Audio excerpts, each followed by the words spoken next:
नमस्कार दोस्तों, एक बार फिर से आपका स्वागत है स्टोरी जंक्शन पर। मैं दीपक सिंह लेकर हाजिर हूं एक बहुत ही रोमांचित स्टोरी। दोस्तों, शायद ही बहुत लोगों को पता हो कि भगवान शिव और हनुमान जी का बहुत भयंकर युद्ध हुआ था भगवान श्री राम के कारण। जी हाँ दोस्तों, आप ये सोच रहे होंगे कि शायद मैं कहीं झूठ तो नहीं बोल रहा हूं, लेकिन दोस्तों ये सच है। पूरी कहानी बताऊंगा, पूरी कहानी से रूबरू कराऊंगा। अगर आप दोस्तों मेरे चैनल पर नए हैं तो हमारे चैनल को सब्सक्राइब कर लीजिए और हमारी इस वीडियो को लाइक कर दीजिए और हाँ, बेल आइकन को दबाना बिल्कुल मत भूलिएगा दोस्तों। तो चलिए शुरू करते हैं इस पूरी कहानी को। तो दोस्तों, ये तो सब लोग जानते होंगे कि हनुमान जी भगवान शिव के ही अवतार हैं और ये बात हम सभी जानते हैं दोस्तों। लेकिन हनुमान जी और भगवान शिव जी का जो युद्ध हुआ था, ये बात बहुत कम लोग जानते होंगे, क्योंकि इससे संबंधित एक कथा का वर्णन वेद पुराण के पाताल खंड में मिलता है। दोस्तों, हम आपको आज उसी के बारे में बता रहे हैं। दोस्तों, ये उस समय की बात है जब त्रेता युग में भगवान राम रावण से युद्ध करने के बाद जब अयोध्या लौट आए और उन्होंने फिर एक अश्वमेध यज्ञ का आयोजन किया और यज्ञ करने के बाद अश्व को स्वतंत्र विचरण के लिए उन्होंने छोड़ दिया, जिसके पीछे यज्ञकर्ता राजा की दोस्तों सेना होती थी।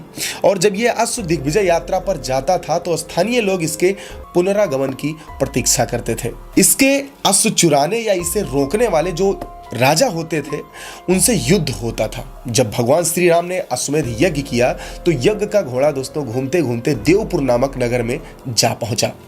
उस नगर के राजा का नाम वीरमणि था। वीरमणि भगवान शिव का दोस्तों परम भक्त था, इसलिए देवपुर की रक्षा स्वयं भगवान शिव करते थे। दोस्तों, जब यज्ञ का घोड़ा देवपुर पहुंचा तो शिव भक्त राजा वीरमणि के पुत्र जो थे रुक्मांगद, उन्होंने श्री राम जी के घोड़े को रोक लिया। दोस्तों, अब देवपुर और अयोध्या की सेना में युद्ध तो दोस्तों होना ही था, क्योंकि उस अश्वमेध यज्ञ को घोड़े को रोकना मतलब युद्ध को चुनौती देना होता था।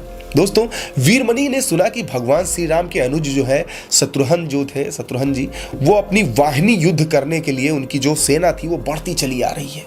तब उन्होंने अपने सशस्त्र सेना को तैयार करने के लिए अपने प्रबल पराक्रमी सेनापति जो थे रिपुवार, उनको आदेश दे दिया और कहा कि जल्दी से अपनी सेना तैयार करो, युद्ध भूमि में लेकर पहुंचो। और फिर स्वयं जो वीरमणि था और रुक्मांगद जो उनका बेटा था, युद्ध के लिए दोनों रणभूमि में पहुंच गए। दोस्तों, दोनों में भयंकर युद्ध छिड़ गया, जिसमें शत्रुघ्न और राजा वीरमणि की सेना में लगातार युद्ध इस तरीके से छिड़ रहा था कि कोसों दूर उसकी गर्जना और वाणों के टंकार सुनाई पड़ रहे थे।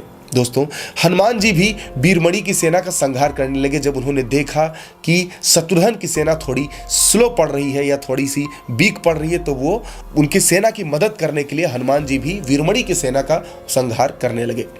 दोस्तों, जब हनुमान जी ने सभी को पराजित कर दिया तो वीरमणि की सेना अपनी जान बचाकर भागने लगी। अंत में वीरमणि को हनुमान जी ने मूर्छित कर दिया। शिव भक्त वीरमणि को शिव जी ने एक वरदान दिया था दोस्तों कि जब भी संकट आएगा तो मैं तुम्हारी सहायता करूंगा। हालांकि भोलेनाथ बहुत दयालु है, वो हर किसी की मनोकामना पूरी करते हैं। ऐसे ही उन्होंने उसको वरदान दिया था। जब भगवान ने भक्त का यह हाल देखा तो वे उनके पक्ष में युद्ध करने लगे। दोस्तों, भगवान शिव को युद्ध करते देख शत्रुघ्न भी वहां पर आ गए और दोनों में भयंकर युद्ध होने लगा। भगवान शिव ने वीरभद्र को पुष्कल से और नंदी को हनुमान जी से युद्ध करने के लिए भेजा। जो वीरभद्र था उसने भरत के पुत्र जो पुष्कल थे उनका सिर काट दिया।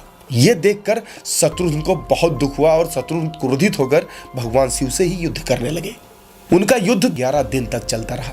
अंत में भगवान शिव के प्रहार से शत्रुघ्न बेहोश हो गए तो हनुमान जी ने दोनों को रथ में रखा, सुरक्षित किया और फिर हनुमान जी सेना का मनोबल बढ़ाते हुए गरज कर आगे बढ़े और शिव जी के सामने जाकर खड़े हो गए। अब देखिए, जो रुद्रावतार एक तरफ भगवान शिव का रूप है और दूसरी तरफ स्वयं भगवान शिव है। दोस्तों, हनुमान जी ने शिव से पूछा कि आप तो राम भक्त हैं, तो फिर हमसे आखिर में युद्ध क्यों कर रहे हैं, क्योंकि राम भक्त और राम भक्त मैं, आखिर में क्यों युद्ध कर रहे हैं? शिव जी ने कहा, मैंने राजा वीरमणि को उसके राज्य की रक्षा करने के लिए वचन दिया था, इसलिए युद्ध करने के लिए मैं बाध्य हूं। और इसके बाद हनुमान जी और शिव जी के बीच दोस्तों बहुत भयंकर युद्ध होने लगा। हनुमान जी के पराक्रम से प्रसन्न होकर शिव जी ने उनसे वरदान मांगने को कहा। तब हनुमान जी ने कहा, जो भरत के पुत्र पुष्कल मारे गए हैं और शत्रुघ्न जो बेहोश हैं, मैं द्रोणागिरी पर्वत पर संजीवनी औषधि लेने जा रहा हूं। तब तक आप इनके शरीर की रक्षा कीजिए। शिव जी ने उन्हें यह वरदान दे दिया कि चलो ठीक है, हम तुम्हें तथास्तु करते हैं। इधर हनुमान जी तुरंत द्रोणागिरी पर्वत गए और संजीवनी लेकर तुरंत युद्ध भूमि में वापस आ गए और उस औषधि से हनुमान जी ने पुष्कल को पुनर्जीवित कर दिया और शत्रुघ्न को भी स्वस्थ कर दिया।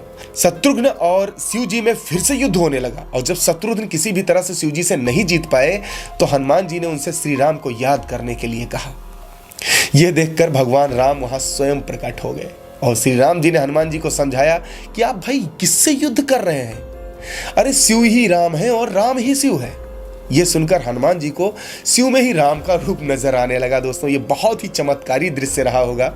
ये देखकर वह अपना युद्ध रोककर भगवान शिव और राम के आगे हाथ जोड़कर खड़े हो गए। भगवान शिव भी उनकी शरण में चले गए और वीरमणि को, जो वीरमणि याद योद्धा थे, उनसे भी यही करने के लिए कहा। वीरमणि ने यज्ञ का घोड़ा भी भगवान श्री राम को लौटा दिया और अपना राज्य भी उन्हीं को सौंप दिया। दोस्तों, इस तरह उस युद्ध की समाप्ति हुई। दोस्तों, भगवान शिव ऐसे देवता है कि जो अपने भक्त की रक्षा के लिए हर किसी बाधा से टकराने के लिए उत्तेजित रहते हैं। लेकिन दोस्तों, कहते हैं कि इस जीवन की जो शैली होती है उसमें यदि आप अपने आप को भगवान को सौंप दें तो आपकी स्वयं रक्षा वो करते हैं। दोस्तों, इसी तरीके की रोमांचक कहानी अगर आपके पास है, आप हमें इसे प्रेषित कर सकते हैं हमारी मेल आईडी deepak99900@gmail.com पर। दोस्तों, अगर आपको ये स्टोरी जरा सा भी पसंद आई हो तो प्लीज़ चैनल को सब्सक्राइब, वीडियो को लाइक और अपने दोस्तों के साथ शेयर इसे ज़रूर कीजिएगा। मिलते हैं अगली स्टोरी में, तब तक के लिए नमस्कार।